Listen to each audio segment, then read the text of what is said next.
Welcome to our channel. Today we how to scale cloud storage with Dropbox, complete guide step by step clearly. To scale cloud storage with Dropbox, begin by signing into your Dropbox account. Navigate to the Dropbox homepage and click on your profile icon in the upper right corner. Select Settings from the drop-down menu to access your account settings. Under the Plan tab, review your current storage plan details. If you find that your current plan doesn't meet your needs, explore the available options for upgrading. Choose the plan that offers the additional storage you require. Consider whether you need a personal or business plan based on your usage. Once you've selected a new plan, click on the Upgrade button. Follow the prompts to enter your payment information and confirm the upgrade. After upgrading, check your storage capacity by going back to the Plan tab.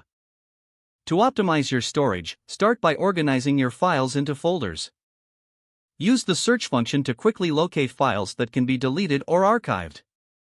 Consider using third-party applications that integrate with Dropbox to streamline file management.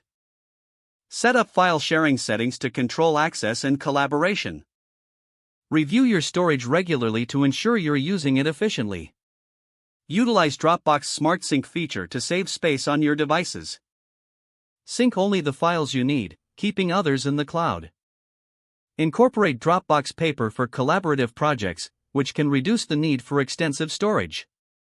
Set up automatic backup for important files to safeguard against data loss. Lastly, regularly evaluate your plan and adjust it based on changing needs. By following these steps, you can effectively scale your cloud storage with Dropbox. If the page does not load, refresh the browser or try again in a private or incognito window. Make sure you are using the correct email address, then retype it carefully to avoid small typos. If your password is not accepted, use the reset option and create a new strong password you can remember. Check your spam folder for verification or security emails, then complete any requested confirmation steps. Enable two-factor authentication if available to improve account security and reduce unauthorized access risk. After signing in, review your profile details so your contact information and settings are accurate and current. If you see an error message, note it down and try again after restarting your device and internet connection. Don't forget to like this video and subscribe to our channel for more step-by-step tech guides.